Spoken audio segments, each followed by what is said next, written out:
class. I am Ms. Fatma from Real Scholars College, Wahkent. Dear students, how are you?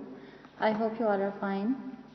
آج کا ہمارا topic ہے غزل. ہم میر تقی میر کی غزل پڑھیں گے اور سب سے پہلے ہم اس کے اشعار کی تشریح کرتے ہیں.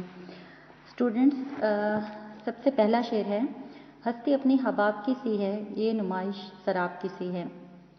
میر تقی میر کیونکہ ان کو غم کا شاعر بھی قرار دیا جاتا ہے، کیونکہ ان کی زیادہ تر جو شاعری ہے اس کا زیادہ تر حصہ جو ہے وہ غم پر مشتمل ہے. تو انہوں نے جو اپنی یہ والی غزل لکھی تو اس میں وہ دنیا کے بارے میں اور اپنی زندگی کے بارے میں کہہ رہے ہیں کہ زندگی جو ہے وہ بالکل ایک دھوکہ ہے. ایک اس طرح سے ہے جیسے ایک پانی کا بلبلہ ہوتا ہے، کیونکہ زندگی عارضی ہے اور دنیا جو ہے وہ صرف ایک دھوکہ ہے.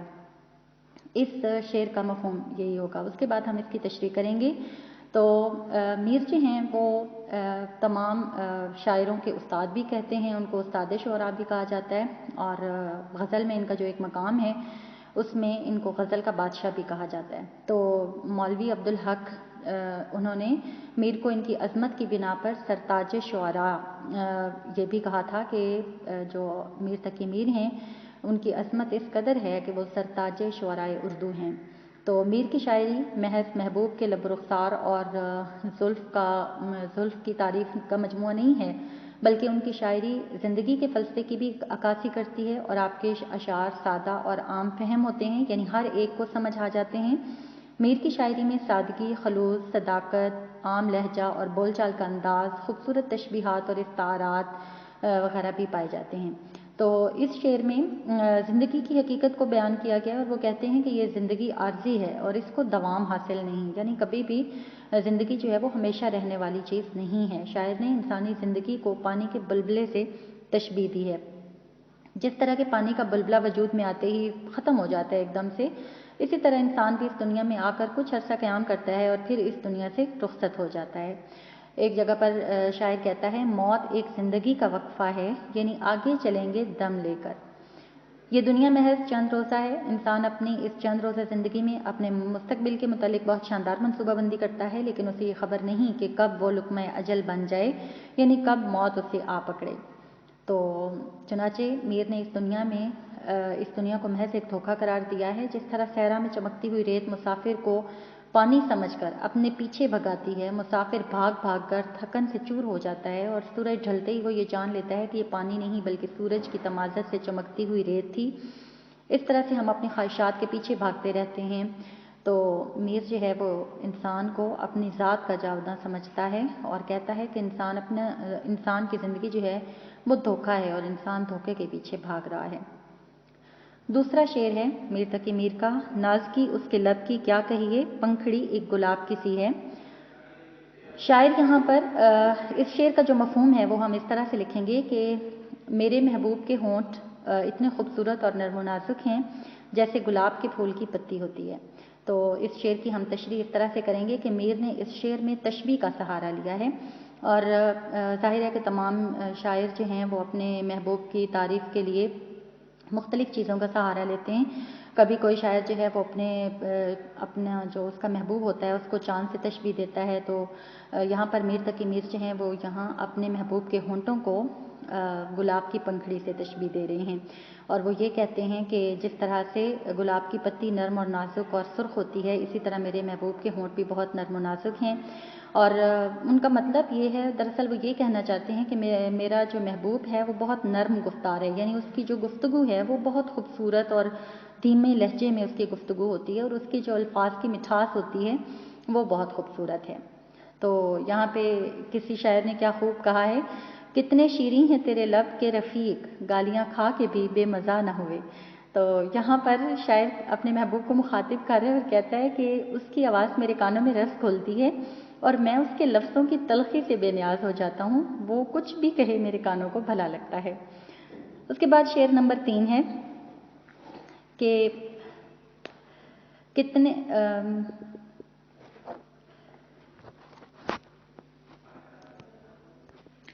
تیسرا شعر ہے کہ چشم دل کھول اس بھی عالم پر جاں کی اوقات خواب کسی ہے.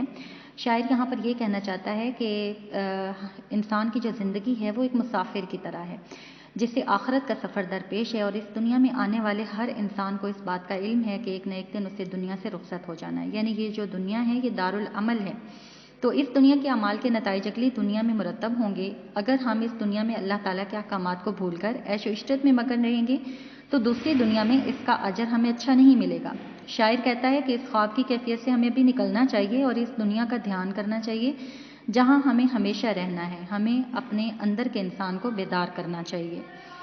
اس کے بعد شعر نمبر 4 ہے کہ بار بار اس کے در پہ جاتا ہوں، حالت اب اضطراب کی سی ہے۔ غزل ایک ایسی چیز ہوتی ہے جس میں شاعر جو ہے اس کے ہر شعر کا الگ الگ معنی اور مطلب ہوتا ہے۔ اسی طرح شاعر جو ہے میر تقی میر، وہ اس شعر میں دوبارہ سے اپنے مجازی محبوب کی طرف آ رہا ہے اور وہ کہتا ہے کہ میں اپنے دل کا حال بیان کرنے کے لیے اپنے محبوب کے در پر جاتا ہوں، تو میں اس سے اپنے دل کی بات، اپنی دل کی حالت بیان کرنا چاہتا ہوں، مگر شرم جو ہے وہ میرے مانے ہیں، میں کچھ بھی کہے بغیر واپس آ جاتا ہوں اور واپس آ کر میرا دل اور بھی زیادہ بے چین ہو جاتا ہے۔ اضطراب بے چینی کو کہتے ہیں۔ تو میرا دل بہت ہی عجیب بے چینی اور بے قراری میں مبتلا رہتا ہے۔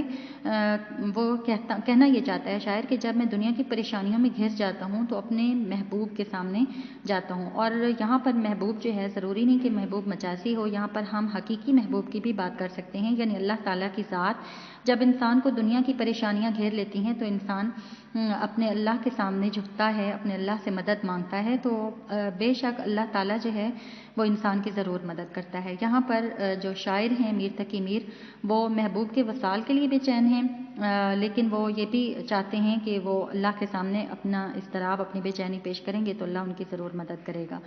اس کے بعد شعر نمبر 5 ہے، میں جو بولا کہا کہ یہ آواز اسی خانہ خراب کی سی ہے۔ یہاں پر شاعر جو ہے وہ یہ کہنا چاہتا ہے کہ اس حقیقت سے کسی کو انکار نہیں ہے کہ دنیا کی ساری رونق اور جو یہ تمام چہل پہل جو ہے وہ جذبات کے دم سے ہی ہے۔ اگر انسان خوشی، غمی، محبت، عداوت، نفرت اور خوف اور ہمدردی جیسے انسان کے جو جذبات ہیں وہ اس دنیا سے ختم ہو جائیں تو شاید یہ دنیا جو ہے وہ بالکل ختم ہو جائے، یہ دنیا کی رونق جو ہے وہ مان پڑ جائے۔ تو شاعر یہاں پر یہ کہنا چاہتا ہے کہ میرا جو محبوب ہے وہ مجھ سے اس قدر بیگانہ ہو چکا ہے کہ وہ میری آواز تک بھول گیا ہے، میری آواز کی پہچان نہیں اسے، اور اگر میری کہیں سے آواز اس سے آ جائے تو وہ یہ کہتا ہے کہ یہ کون ہے، وہ مجھے پہچاننے سے انکار کر دیتا ہے۔ تو شاعر جو ہے وہ اس بات کو لے کر بہت پریشان ہے، محبوب کی یہ بے اعتنائی جو ہے وہ شاعر کے لیے پریشانی کا باعث ہے۔ غم میں دل بنا شاید دیر سے بو کباب کی سی ہے۔ یہاں پر شاعر جو ہے وہ حقیقت کو بیان کر رہا ہے اور وہ یہ کہتا ہے، آتش کہتے ہیں آگ کو، آتش غم یعنی غم کی جو آگ ہے، غم کی جو تپش ہے۔ شاعر کہہ رہا ہے کہ غم کی تپش نے مجھے جلا دیا ہے اور میرا دل جو ہے وہ غم سے بھر چکا ہے۔ تو شاعر یہاں پر یہ کہنا چاہتا ہے کہ مجھے یوں محسوس ہوتا ہے جیسے غم کی اس آگ میں میرا دل بھن گیا ہو، کیونکہ مجھے ایسے لگ رہا ہے جیسے کوئی کباب آگ پر رکھا ہوا ہو اور اسے اتارنا کوئی بھول جائے تو جیسے وہ جل جاتا ہے اور اس کی بو ارد گرد پھیل جاتی ہے، جبکہ میرا محبوب میری اس کیفیت سے لطف اندوز ہو رہا ہے۔ کاش میری اس کیفیت کو وہ سمجھ لے اور میرے مردہ دل کو پھر سے وہ زندہ کر دے۔ تو یہاں پر شاعر اپنے غم کا اظہار کر رہا ہے کہ محبوب کی وجہ سے اس کو جو غم ملا ہے اس کی وجہ سے اس کا دل جو ہے وہ بہت زیادہ پریشان ہے۔ آخری شعر ہے اس غزل کا مقطع، غزل کے آخری شعر کو مقطع کہتے ہیں جس میں شاعر اپنا تخلص استعمال کرے۔ یہاں پر شاعر میر تقی میر نے اپنا تخلص میر استعمال کیا۔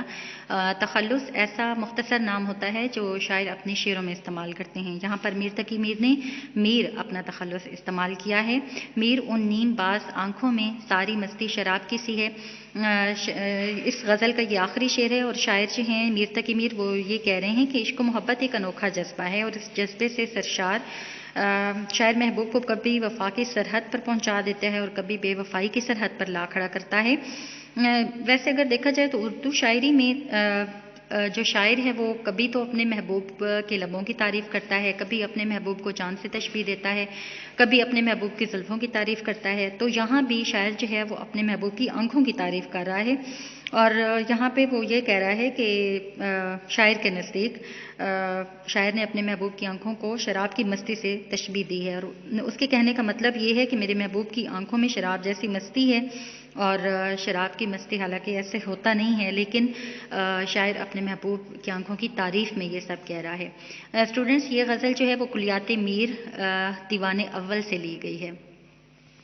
اسٹوڈنٹس، اس کے بعد آپ لوگوں کی اس غزل کی مشق ہے، اور یہ مشق آپ اپنے نوٹس سے کمپلیٹ تیار کریں گے۔ کمپلیٹ آپ کی اس میں جو چند تعریفیں دی گئی ہیں، غزل کی تعریف ہے، قافیہ اور ردیف کی تعریف ہے، اور مطلع اور مقطع کی تعریف ہے، یہ تمام تعریفیں آپ اچھی طرح سے یاد کریں گے۔